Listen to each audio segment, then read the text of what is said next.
Hey, good morning, everybody, and welcome to Pregnancy Exercises Weekly Coffee Chat. I'm Lorraine Scapens, owner of pregnancyexercise.co.nz, pre and postnatal fitness expert of more than 25 years experience. And each week we chat about all topics relating to pre and postnatal fitness and health. And in today's live coffee chat, we are going to talk about what is the best and most suitable cardio exercise when you have a diastasis, both pre and postnatal. So if you have any questions relating to your own cardio exercise, what you're doing now, whether it's through your pregnancy and postnatal, get ready to post those comments so I can help you answer them and give you more of an individual response. Okay, so today we are going to be talking a lot about diastasis and the best type of exercise. Okay, so what we really want to look at is and think about when we're doing our cardio exercise is what causes diastasis recti, which is abdominal muscle separation, what increases the force. So then we can sort of start to think about which exercise is going to be most suitable and most beneficial that won't increase a diastasis quite wide during pregnancy, and it also won't prevent healing postnatal. Okay, so if we think, when we're thinking about diastasis recti, which we know is abdominal muscle separation, it occurs naturally during our pregnancies. And we know from later studies that around about 100% of us at the 40-week mark have got some degree of diastasis. Now, a wide diastasis can definitely be decreased during pregnancy with the right exercise, posture, nutrition. Okay, and then it can definitely be healed regardless of most of the size. Around about 95% of a diastasis can be healed postnatal without surgery. Now, if you do want more information on diastasis, please go to the website pregnancyexercise.co.nz, and we've got heaps of blogs because we're not going to delve too much into preventing and healing. We're talking about cardio exercise today. Okay, so these videos are a 10-15-minute brief coffee chat to give you some crucial information. Okay, so what causes a diastasis? Increased force on the weakened linear elbow. So any exercise that's going to increase that force or pressure can make it wider. Also, I really want you to think about is posture. Poor posture with any exercise will also add an increased strain on the linear elbow, again, increasing the width during pregnancy and preventing you from healing it postnatal. So that's what I want you to think about. They're the main two reasons what I want you to think about in relation to your cardio exercise: posture and force. Okay, so if we're thinking about that, okay, during pregnancy, we also want to think about baby size, your body shape, okay, and size, preferably not, big, small, it's your torso size. Okay, that's what matters. You can have a long and short torso. If you've got a short torso, there's going to be a lot more pressure out forward for baby to grow. So you're going to put a lot more pressure on that linear elbow, increase fluid. So I'm just getting you to think about your pregnancy exercise. So the further you push out, the more fluid you get, the increases in pregnancy weight gain. That's all adding extra stress on the linear elbow, which again, you should be thinking about with your choice of cardio. Now, for postnatal and pregnancy, this is one other thing I want you to think about as well.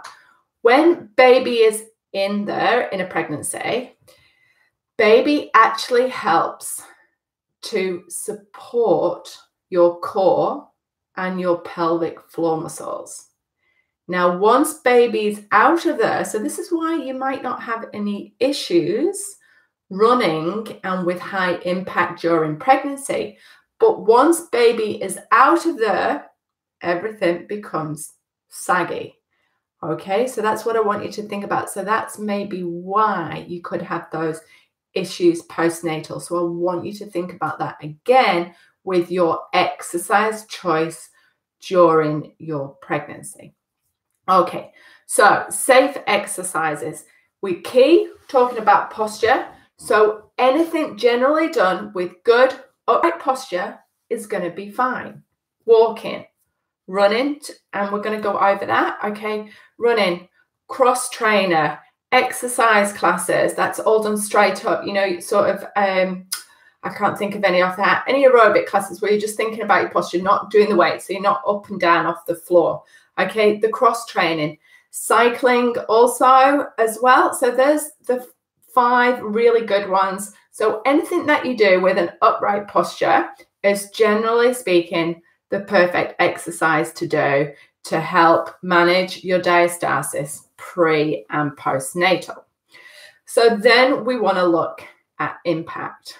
Okay, now adding impact is not really going to increase the force or the pressure. It can start to affect your breathing.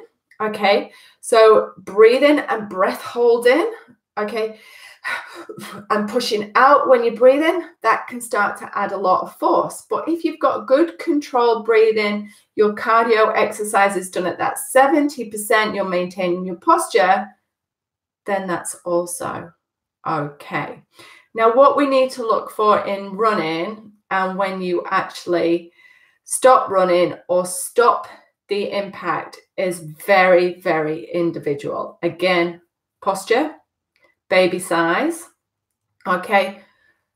Postnatal, we have done how to get back to running plenty of times postnatal. Okay. So you can run with a functional diastasis, no pelvic floor muscle issues postnatal. And that's another blog. So we don't really want to get into that now. Postnatal, walking, cross training are the best things to do. Our exercise programs, you know, the cardio on the Birth to Fit Mum program, even the cardio with the Fit to Birth Mum pregnancy, very, very suitable. Going to help you prevent and heal your diastasis postnatal. They're all DR safe cardio exercises for you to do.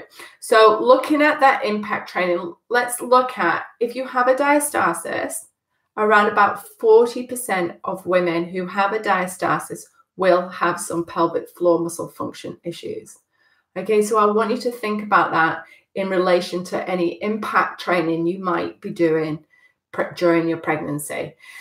I ran with my first baby up until around about 34 weeks, okay? It was the birth process that destroyed my pelvic floor muscles, but I didn't have a diastasis, okay? So, you know, I had very, very little diastasis. It was healed very, very quickly. So again, we're all different. We can manage things differently. If you need help, please comment and follow the programs. Chat, give me, you know, flick through and comment anything what you would like to know about your cardio exercise that you're doing. So what I would say to you, if you are noticing quite a wide diastasis around the 27 to 28 week mark during your pregnancy, let's forgo the impact. Let's stick to walking, the cross trainer at the gym. Cycling, you need to watch your position, okay? If you're on the RPM bikes, okay, at the gym or cycling, you don't really want to be in this position through the whole class. That's 40 minutes relaxing, pushing your abdominals down because you're breathing hard, okay? It's push, push, push, push, pushing. But if you come up into this position and sit upright, then you can definitely look at cycling up until you start to feel a little bit uncomfortable, which is normally can be anywhere between 34 and 36 weeks, you know, because you've got bump there that's growing, which can tend to start to get uncomfortable on the bike. But otherwise, just think about that. You don't want to be leaning forward. And again, postnatal, yeah, sit up nice and straight until you know you've got a good functional diastasis. When you do the hill training, come up and do your exhale and inhale, engaging. Okay, so contracting and relaxing whilst you're up on the bike, thinking about using those glutes to drive you to protect your abdominal muscles and that linea alba. Okay, I think we're sort of starting to look at, slipping off my boulder. Okay, I think we're starting to look at covering most of your typical cardio exercises, what you like to do. Something what I just really want to cover is your high intensity impact training. Okay, postnatal, we've talked about intensity, and we've talked about not increasing prolapse and making sure you've got a functional diastasis before. Now, during pregnancy, it's a little bit different. Okay, I would suggest you can do small pockets of high intensity interval training, but that would be in an upright position. Okay, so you're not doing lots and lots of mountain runs on the floor or anything like that, then jumping back up and then jumping back down. Okay, it's not star jumps. You can still do sort of that high intensity, and even on a rebounder can be quite good because it's absorbing the impact. One thing I do want to talk about is swimming. Okay, I get a lot of questions about swimming during pregnancy and postnatal, and if it's okay for a diastasis. Well, swimming is very different. Even though we're in this position, which you would think would be adding a lot of force on the linea alba, the water is actually completely supporting your abdominals. So unless you've got very, very poor technique, which I spoke about before, and you're pressing down, and you can't really press down when you're swimming because your hips are going to drop down, then generally swimming will be okay and with good control. And the same for tumble turning also. So you've not got that pressure and the force just due to the water holding you up as you have if you would be, say, in a plank position. Okay, and we've spoke about those sort of exercises. So I really think I've covered everything in relation to cardio and with your diastasis recti. If I haven't, again, please comment later if there's something that you desperately want to know. Okay, please make sure you like and share the videos because they don't tend to get very far on social media without your help and without your comments and likes. I definitely think we've covered everything there. Okay, yes, remember, if you've been watching the coffee chat, you can get 20% discount off our Fit to Birth and Birth to Fit Mum programs with the coupon code coffee chat. So get to the website, pregnancyexercise.co.nz.